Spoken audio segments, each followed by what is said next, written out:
I'm not going to mince words, your mom says, firmly. All our efforts to increase food production in geoponics have failed, especially given the failure of the pixie beans. The destruction of the fields during the last attack put the nail in our coffin. By the end of the year, the colony will run out of food. The rest of the council mutters and murmurs in concern. You and Mars exchange horrified looks. You've been doomsaying about our food supply for 2 years, Flulu, Rhett questions. Do you mean to say we're past the point of no return? Your mother nods grimly. I'm afraid so. Even with rationing, without securing a Vertumnan food source, our supplies will run out by wet season. Hello everyone, and welcome back to I Was a Teenage Exocolonist. Quick reminder, this is the last week of double uploads for Exo. Starting next week, they will be Saturday, Sunday only at noon. Last time we left off, we discovered the food situation at home is kind of really bad. And the pixie beans were making everyone hormonal as hell. Plus, we got to finally come out here and start exploring a new area. The Something Plains. No, I don't want to return to the colony. Is there a map? Icon has map? No map? Okay. Anyways, we see another bush bulb over there. We can go down here. Ooh, an important event here. That's exciting. Is that going to make us return home, though? I don't want to return home. We don't need to. But I do want to see what it is.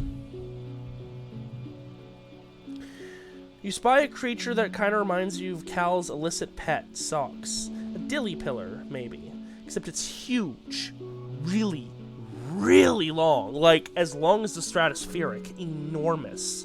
Could it be the same? You aren't totally sure.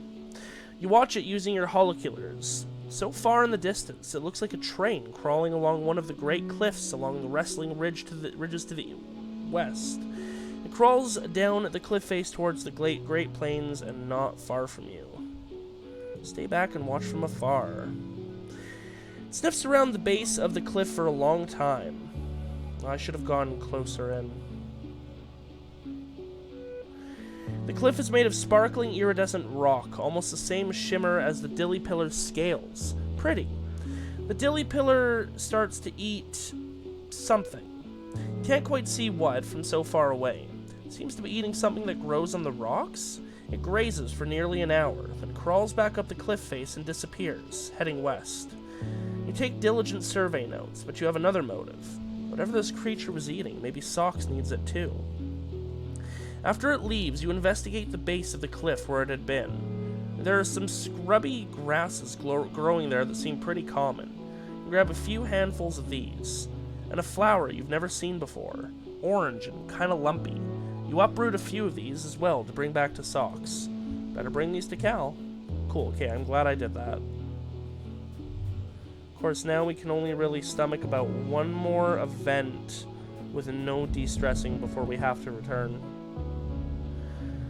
A bush bulb's blocking the path, lumbering slowly back and forth between a dense strand of glute mushes, or whatever those plants are called, and a wide circular lake.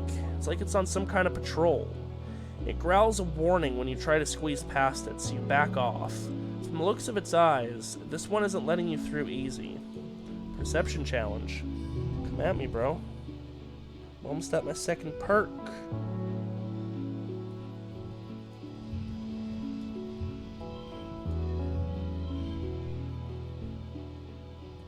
One slot turns physical.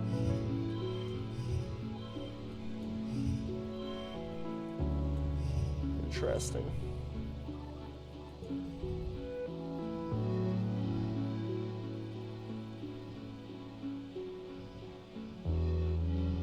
It's a lot of gem synergy, and I don't have any gems here, unfortunately.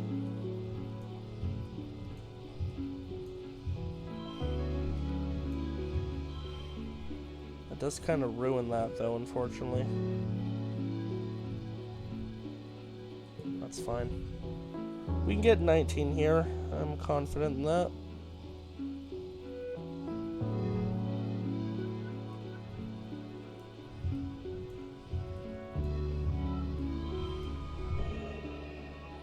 5, 6, 7. Nice. And... no, yeah, this one's better. 35. Come on! 38! Damn. Well, hey, we are 4 away from getting the second perk for perception. You sneak through the gloop mushes, crawling under them so the bush bulb doesn't see you. Nearly get stuck at one point and wonder, what if Dice has to come rescue you? That would be embarrassing. You find a route through and continue on your way. Yeah, okay, we are basically at max stress. So whatever we do next is going to be our last event. There's that there. We can't pass here and get to where Dice is, unfortunately. So go ahead and handle this guy. You spot some familiar-looking fruit. Hey, you've seen this bush before. That's no rock underneath. It's all part of one creature. An aberrescent photosynth, a bush bulb. Pays you no attention, continuing to blend in with the rest of its surroundings like a boulder. It's probably going to be pissed, but we're going to pick the fruit. You're not letting it get away with being delicious. You grab some of the fruit as the bush bulb rises up and roars with anger. Yep, you knew it wouldn't be happy. Calm down, little boulder bush. I only wish to eat of your succulent fruit. If I go boom, boom, and boom. Similarly, I could go boom, boom, and boom. Nah. Boom, boom, and boom. Way better. Let's get rid of some of these yellows. Do we have any gems? We have no gems. So what if we go boom, boom, boom, boom, and boom? It makes that 20. Makes that 22. Makes that 24. Could have gotten a 25 somehow. Animals getting good. 49, not bad. You soothe the bush bulb, but it doesn't seem interested in letting you have any of its fruit. Could it be the same one you harvested the last time? I didn't harvest any on the previous time. You watch your mouth. You're too worn out and tired to continue. You have to go home now. If I had fought it, I might have been able to keep the fruit, which might have helped our food situation. Perception up, baby! Collectibles respawn faster and more slots are filled. It's your birthday! You wake from a night of blissfully peaceful dreams. No nightmares, no premonitions, just a pleasant feeling of contentment. You stretch your arms over your head, blinking in the watery, quiet sunlight that seeps through the porthole window. Things are always changing on Vertumna, but you can't help but feel like things are changing for yourself, too. Not just your body, but your mind, your emotions, your future. 14 is gonna be your year.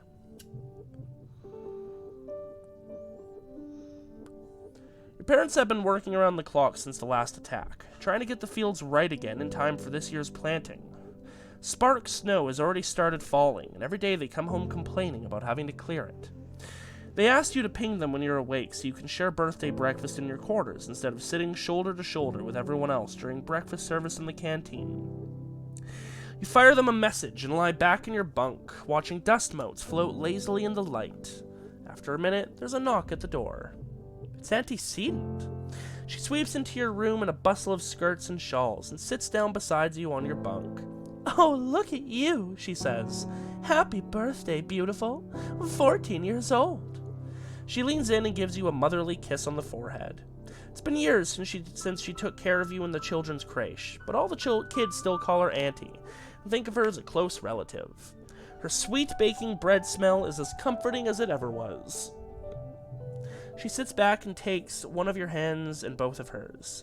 "Garrett, ever since I held you in my arms as a baby, I knew you were so special, so important. You're becoming a young man, but I want you to know I will always, always be here with you, just like your mom and dad," she says firmly. Enough with all the mushy stuff, smart for my age, or thanks Antecedent's love. I don't want to grow up, Andy. Oh, we can take it. She smiles and tucks an unruly lock of your hair behind your ear. "I guess you're old enough to call me Aunt Anne now, if you like, or even just Anne. No, come on in here, Aunt Anne. I don't know, I liked antecedent. It's a pun. An antecedent. I want to call you antecedent. No, come on in here, Aunt Anne says, spreading her arms wide. Give us a great big hug. You hug her, enveloping yourself in the warm and familiar softness of her. Over her shoulder, you see Nemi standing in the doorway. Well, her hair, anyway. She's been growing it out, and there's no hiding it behind a corner. She skips into your quarters. Happy birthday, bud, she says, bouncing on your bunk. Way to get older. Enjoy being 2 years older than me for a few months. Thanks. I thought you were on your way to Medbay, Anne tells her, and Nemi shrugs. Anne turns to you. Annie is supposed to get her menstruation cessation implant today. Wow, way to spoil that for her. Nice art. Mom! Nemi hollers. Gross! Garrett doesn't want to hear about my period. Anne smiles fondly at her daughter. It's nothing to be ashamed of, Annie. Getting your period is a beautiful thing. It reminds us that we have the ability to make life. It's a sign you're growing up and becoming an adult, and ready to take on the responsibility of taking care of that life. Nemi wrinkles her nose and throws herself on your bed.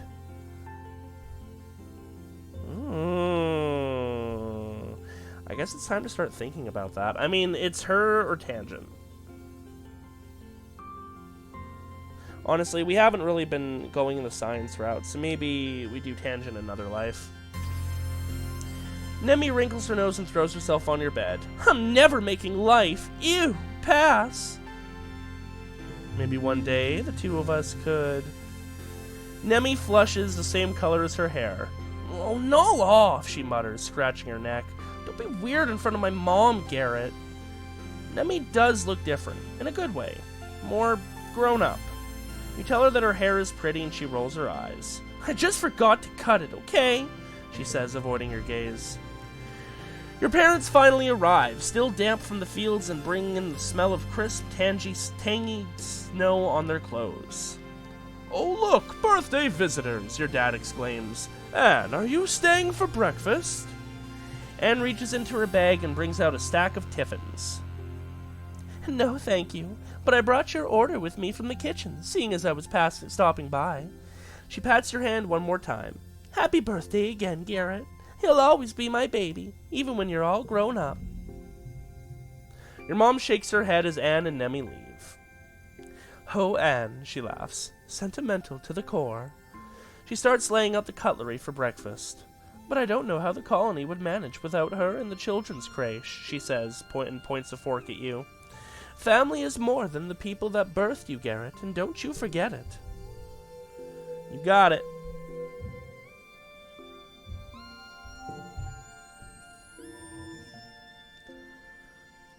Yeah, baby. Hey, what's up, Dice?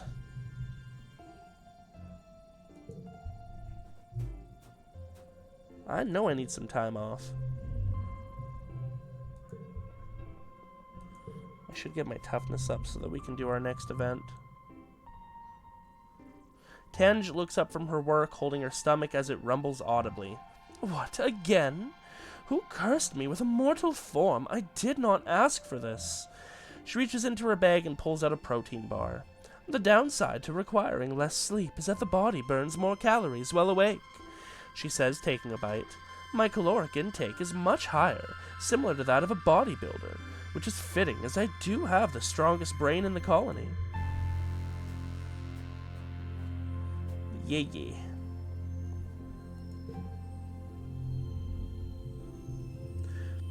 What do you think of my hair? Mars asks, fiddling with the end of one of the twists.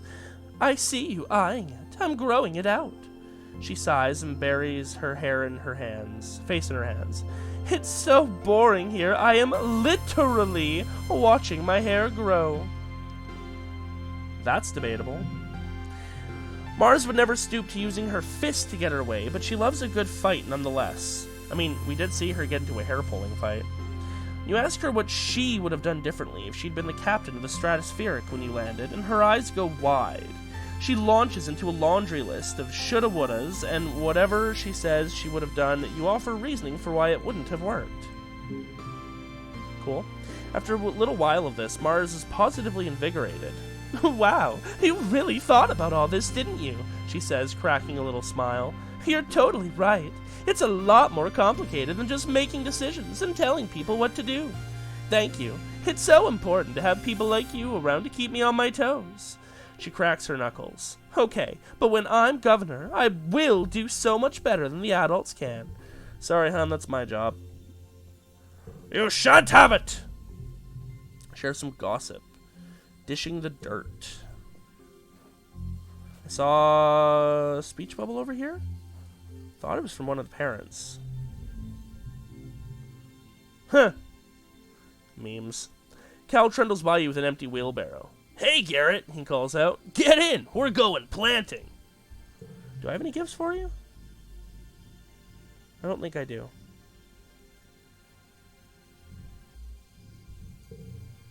Yeah, sorry, my guy. Mama!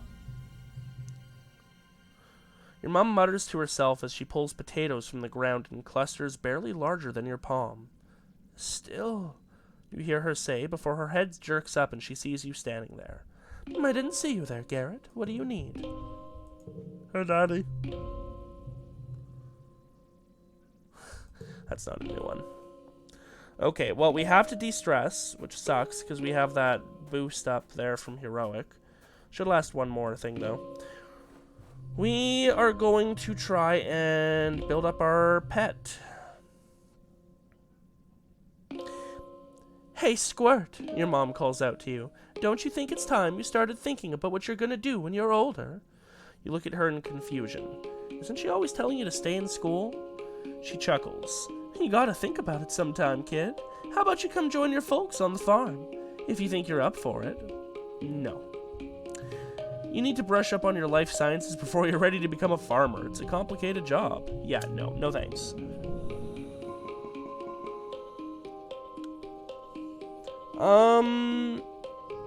That one's kind of detrimental, so can we get rid of both? No, we can't get rid of both. Oh, is it forget a memory or raise stats with your pets? Oh, damn, I wish I'd realized. Okay. Hey, Mars, you got anything? No? Anything on the notice board? Nope.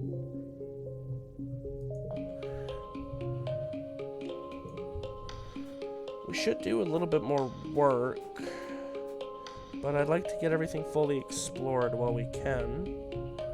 We're almost at 200, and then we can afford, like, an actual weapon if we wanted.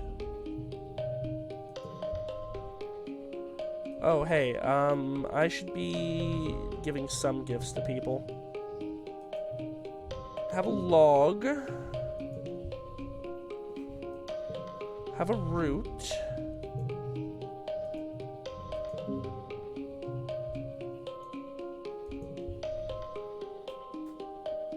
And you like crystals, so go ahead and have a crystal.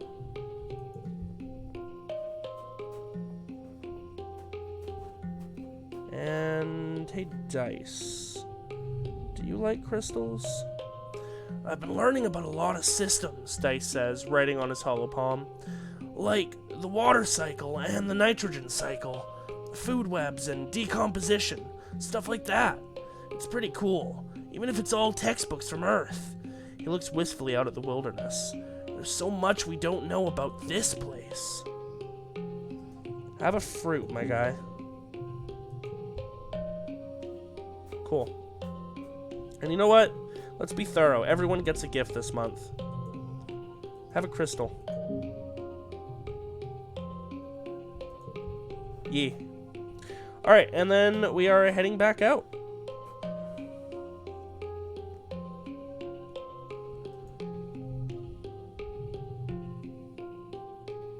Seven events remaining, 6 collectibles remaining. We might be able to do that all in one go, especially if we can get a de-stressing one.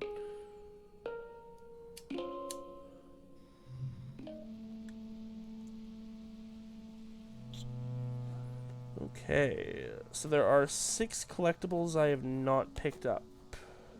I'm pretty sure I've grabbed everything from areas we've been. Unless they're hitty hiding.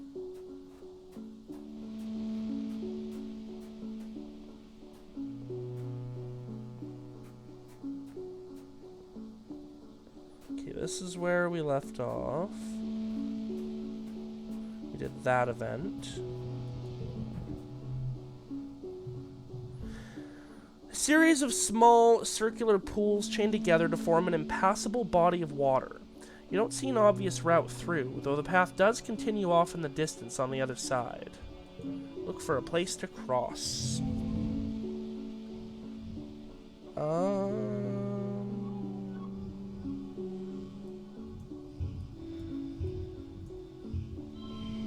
Okay, that's 17.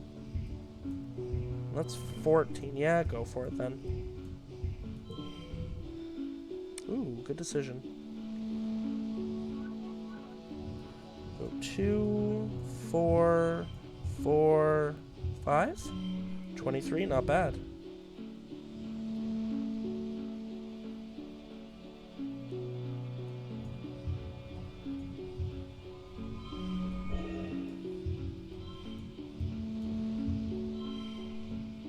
And then 5. 24. Yeah, that seems to be pretty good. 31? Why does that increase? Oh, because value's wild. I just made it a 1, 2, 3, 4, 5. Ha ha ha ha. Beautiful.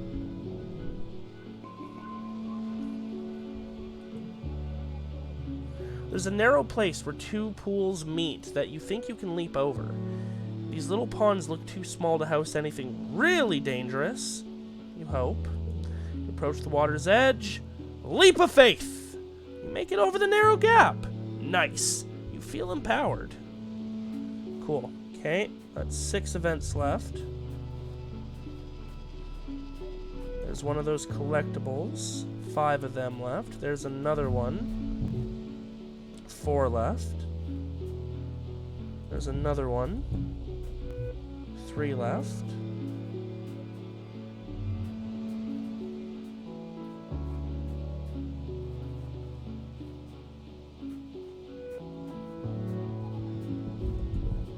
Five events left. Drifts of spark snow make this area hard to pass through. Your feet keep sinking into it, and you have to work to get them free with every step. The only way forward here is through an especially deep area. Playing in the snow. I imagine that'll probably de-stress us. Oh, it add a little bit, actually. You make a snow bunny. Or at least you try. The tiny blue crystals don't pack together very well, and the stuff quickly melts just from the heat of your body. The acidic snow gives you a hot, scratchy rash between your fingers. Probably should have worn gloves. You appraise your lumpy snow bunny. It looks a little sad. Maybe you just need some accessories?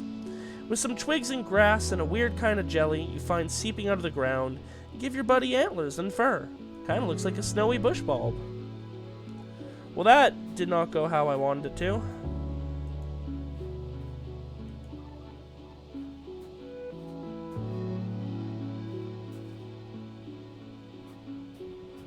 There's an event up there. And I have to do that one to go through it.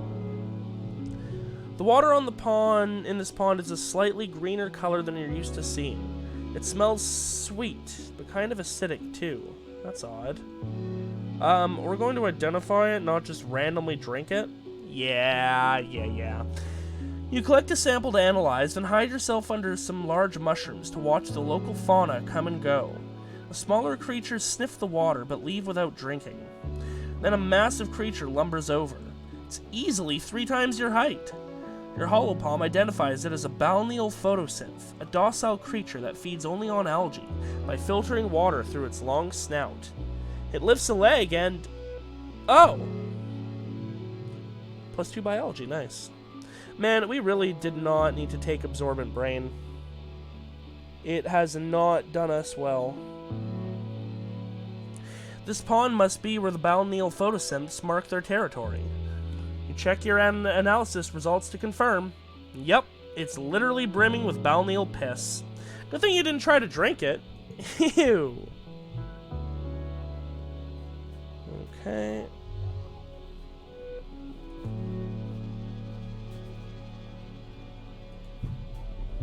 Two collectibles left. And 4 events left, I think? You almost bump into Dice. He's being so still and quiet, hunched over and looking down a little knoll. He shushes you and points. Don't scare them. You follow his finger and see what looks like a bush shaking violently. 2 bushes, actually, at opposite ends of a clearing. They mating. Oh, they're bush bulbs. Oh, okay, no. They're far away. From far away, they really do just look like plants and rocks. They're fighting over territory, Dice says. How do you know that? If you're quiet, you see them a lot. +2 animals. The bush bulbs dance. +2 to all physical cards to the right. You watch the 2 creatures face off, rhythmically rustling the leaves that grow out of their heads and backs. Their gangly, branch-like antennae swing over their heads as they rear up to their full heights. Even from far away, they look imposing, like agile boulders. One goes, then the other. They watch each other carefully, alternating and repeating the other's motions, trying to outdo each other. Ultimately, the smaller, more graceful one seems to be declared the winner. The loser plops back down and shuffles away into the jungle, defeated. Cool.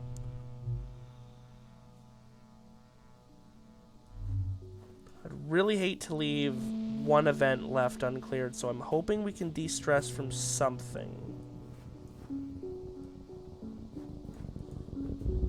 3 events left. It's a cloudy day. You hear the crash of thunder from somewhere nearby. Loud. Sounds like it's getting closer. Suddenly, a massive, impossibly tall something punctures the low clouds and slams into the ground ahead of you. It's as tall as a skyscraper and a meteor wide, covered with a chitinous bone like an insect. You think it might be a leg? Oh, Jesus, that's actually pretty freaky. Another crashes down, then another. The creature's body must be up in the clouds, so high you can't see anything but the legs. The first leg lifts again and moves towards you. You're in shock. Your body simultaneously screams at you to stand still and run. Perception 50 or greater? Bitch, I got 71. That's one big something. You watch the clouds, and as the next leg breaks through, you dodge it. It slams down where you'd have been with enough force to crush a boulder to dust. This creature is so unbelievably massive, you're like an ant to it. So I guess it counts as everything, and it's a gem card. As it passes overhead, you marvel at how such a thing could even exist, and hope it never wanders any closer to your colony.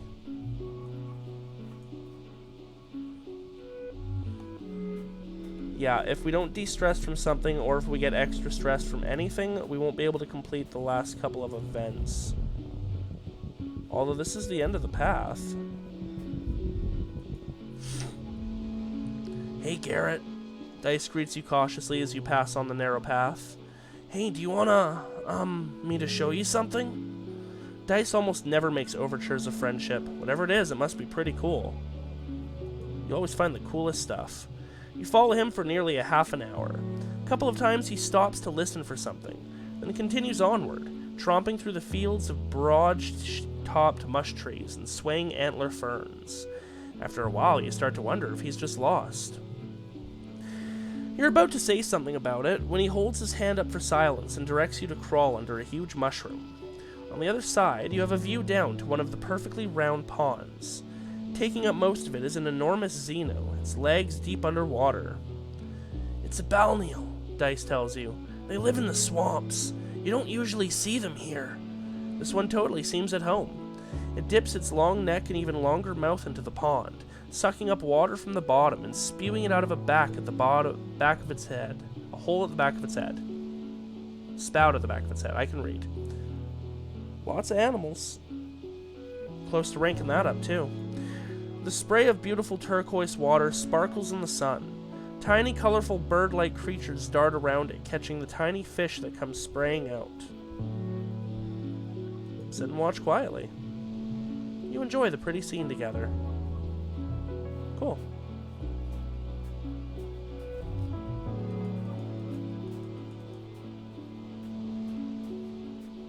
There are 2 events left. That's one of them. Don't think we're gonna de-stress here. You spot an enormous, unfamiliar flower. Large, waxy petals join to form a basin brimming with goopy yellow gunk. The entire thing has a sticky, melting look. The awful smell of the juice permeates the area. It's like something died in there. Oh yeah, put your hand in and feel around in there. Yeah, that's a trap. Wait and watch. One of the nearby bushes starts rustling. Oh, another bush bulb. It approaches the plant and dips an arm into it. Oh, okay. Bringing it to its face and licking it. Then it sticks its head right in there and drinks. Try not to gag. Bleck. After some long, deep gulps, the bush bulb wanders away looking slightly tipsy. Ooh. Put your hand in and feel around then. Hell yeah. Plus 10 stress. You tentatively slip your hand in a little ways and feel around. Suddenly the plant contracts and sucks your arm into the elbow. You panic, expecting the sting of digestive juices, but it's just warm. Gross, but oddly pleasant. There seems to be nothing else in there. You plant your feet on either side of the flower and pull your arm out with a mighty slurp. Your hand smells awful, but feels all tingly and kind of stronger. All your noise attracts a nearby bush bulb. It comes scurrying out of the bush, growling and cackling at you. I should have maybe just drank from it instead. Come at me, bitch! Okay, well that's an easy straight. And here we can go 3, 4, 4, 21 or 19. 21 it is.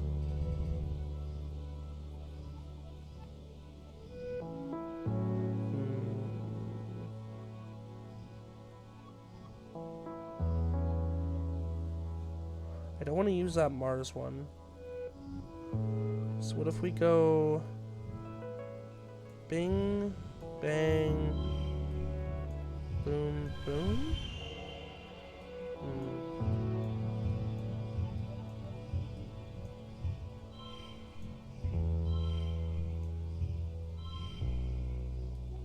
If we swapped, 17's better than 16. Could have gotten 21 though. Animals is 1 away from ranking up.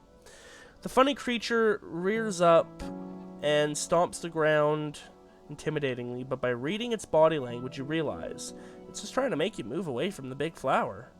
You back away slowly, talking softly to it. Good, bush bulb. You can keep your gross stink flower. It's all yours, buddy.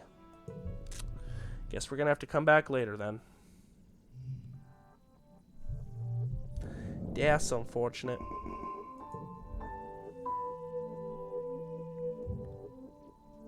Animals is literally 1 away.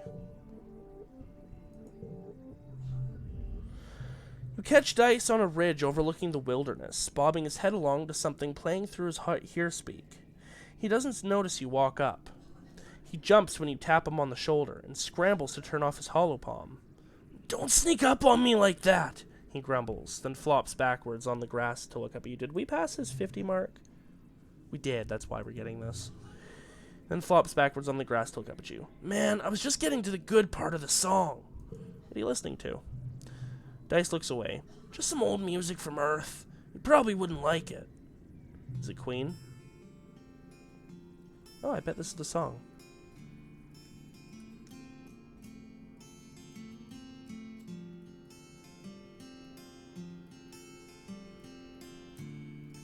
That's pretty. Dice stares at you. Sit down beside Dice. Ooh.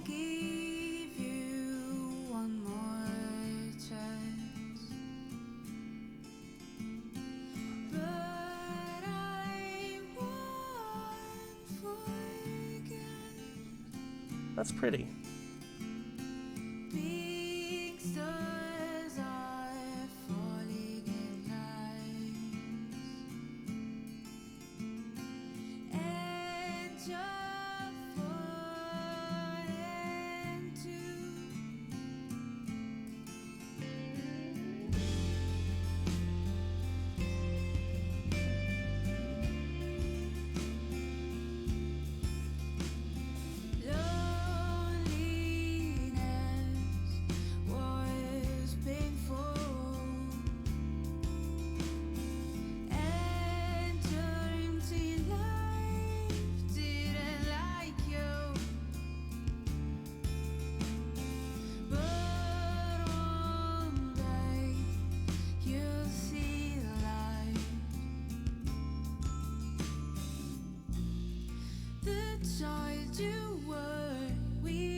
That's pretty.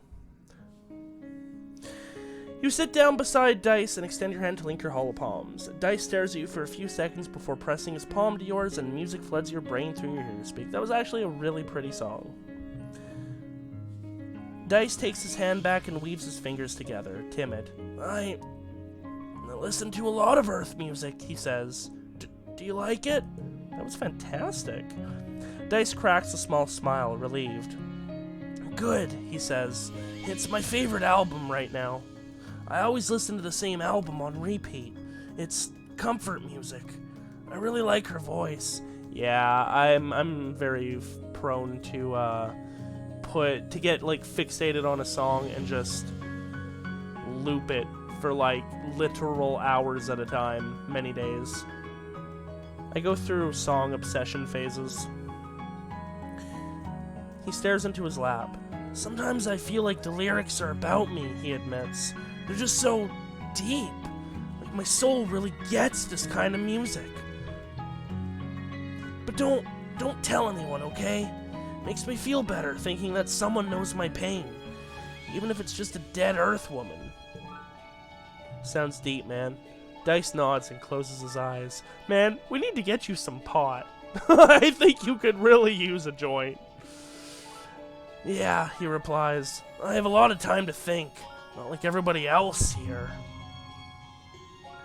I like that art. You lie back in the grass and listen to Dice's music for a while. Creativity 30, hold his hand. Sorry, bud. I'm going with Anemone, but I could romance you in another life.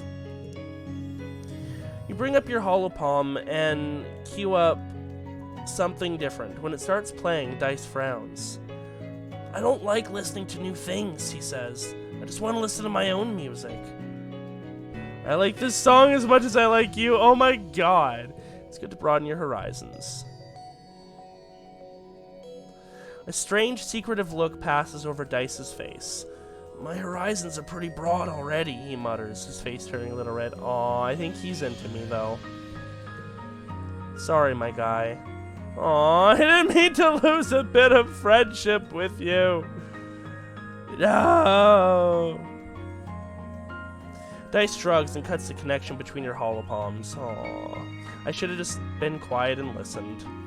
I told you, I don't care. He lies back in the grass with his own music playing and ignores you until you give up and leave. Sorry, my dude. I'm happy to be your friend, though. And I will totally romance you in another life. You have my promise. We've pretty much chosen Nemi for everything we can choose a person for in this lifetime, so we might as well stick with that, you know? Oh, actually, I do have gifts for you all. Have a root. Actually, we're going to give that to Dice, because we know he likes them, and we can stand to make up for that disappointment there.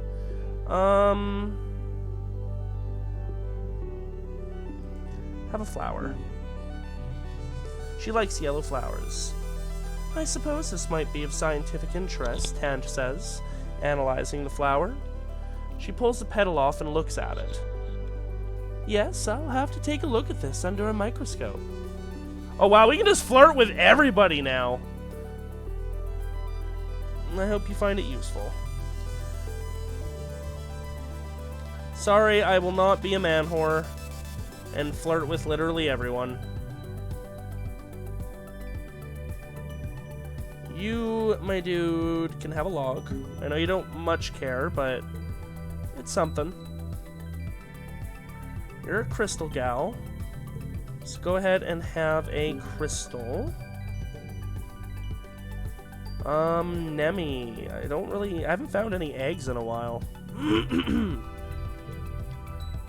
Have my other log, I guess. And Dice. Have a root. Cool. Oh, look, a log. And a conversation with Papa. Oh, is it pollen? It is pollen. Yeah, okay. Dad's fun time. You can hear your dad sneeze all the way from engineering. It's explosive, like he's trying to scare away predators.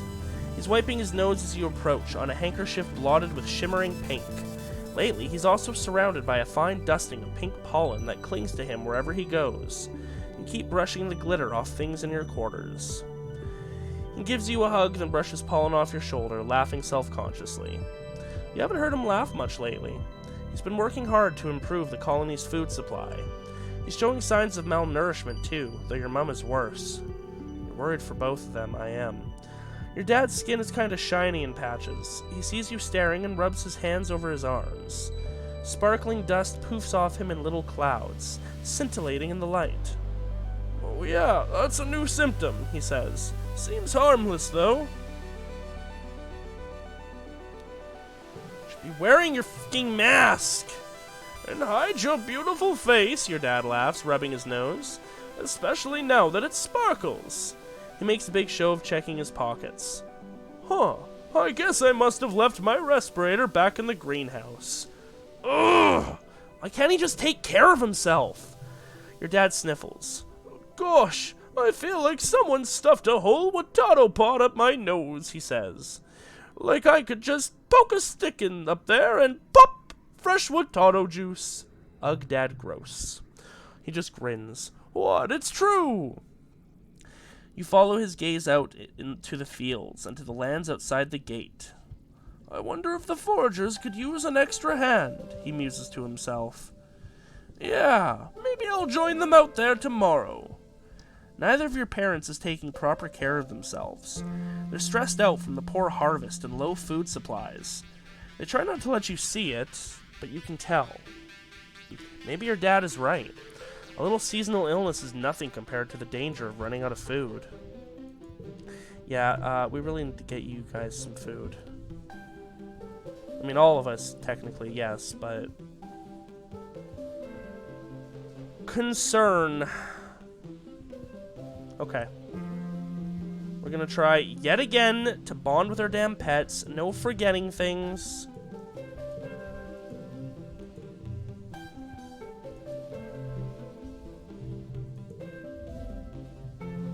Your mom is tending to her garden as you relax nearby. You're both happy to leave each other alone, but you can hear her muttering to herself as she pulls weeds. Every day, she grumbles. You'd think I was never here at all with how some of these weeds grow. I thought that bringing only nice plants would mean we wouldn't have to weed as much. But these vertumnant plants, they're unstoppable. She pulls hard on one weed, which turns out to be a huge creeping vine that yanks out a few flowers. Ugh! I just want one place on this planet that's ours. We'll help her out. +2 biology. Did we get that above 10? Yeah, we got it above 15. Good for us. You get down there and help your mom pull weeds for the better part of the afternoon. I'm surprised they didn't give us toughness. It's surprisingly hard work. By the end, your back and shoulders are aching, and the palms of your hands are on fire. Your mom dumps a huge armful of weeds into a wheelbarrow. These go all the way to the edge of the colony, she says wearily. Whatever plant these roots belong to, they're invading my garden. She turns toward the walls and yells, You stupid pink bastards! Stay out there where you belong! No forget. I don't think our pets got up. That's frustrating. You're at lunch with your parents. Sliced soy cakes and watery broth again. Great. When they put down their cutlery and look at each other, then you. Garrett, your mom says, there's something we should tell you. We've tried to shelter you from some things, but we think you should know why we've been working so hard in geoponics. There's a meeting after lunch, and I want you to come with us. Yes, please. You follow your parents to the council room. Mars has also tagged along, and you take a seat near them as your mom and Aunt Anne stand to address the council. After Uticott officially calls the meeting, she gestures to your mom. I'm not going to mince words, your mom says, firmly. All our efforts to increase food production in geoponics have failed, especially given the failure of the pixie beans. The destruction of the fields during the last attack put the nail in our coffin. By the end of the year, the colony will run out of food. The rest of the council mutters and murmurs in concern. You and Mars exchange horrified looks. You've been doomsaying about our food supply for 2 years, Flulu, Rhett questions. Do you mean to say we're past the point of no return? Your mother nods grimly. I'm afraid so. Even with rationing, without securing a vertumnant food source, our supplies will run out by wet season. She gestures to Anne, whose face is grave. Anne and I have gone over the supplies and come up with food plans. We've crunched the numbers. Your mom sighs and spread her hands. I'm sorry. Geoponics should have been producing better by now. We should have been able to wean ourselves off of soy rations. During wormhole transit, when we lost geoponics in the hull breach, she sighs again. I know I've said it so many times, but our crops just don't grow here. We needed those algae tanks. We needed the microbial soil from Earth.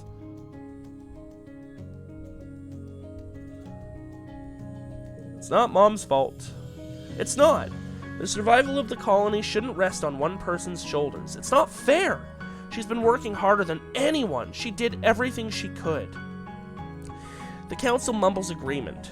You decide they probably never really blamed her or your dad. The only holdout is Mars, who crosses her arms and grumbles that it's clearly a problem with leadership. Girl, I'ma smack you upside the head. So what do we do now? She instance asks. Starving to death isn't an option. No, it isn't, your mom replies. We need to secure a food source this year before our rations run out. We're working double shifts in geoponics, but it's not enough. We need more people planting, tending, turning the soil. We need more hands. I can pull the surveyors and focus on foraging native plants, Utopia offers. Even the young folks can help if they're proving themselves around the survey equipment. I'll send out a holo message later. The Valley of Expeditions. Gain status starving. Hunger makes it difficult to do physical tasks. Shoot, okay. This has been the burden of geoponics for too long, Udicott says. It's time we all step up for our futures. The council nods in agreement. Your stomach rumbles ominously. Okay. Well, that is an ominous but perfect spot to leave it off for today. So thank you to everyone for joining me. I hope you had fun. And I will see you all tomorrow for some more I Was a Teenage Exocolonist. And hey, if you like this kind of content and want to see more like it, why not consider liking and subscribing? I will see you next time.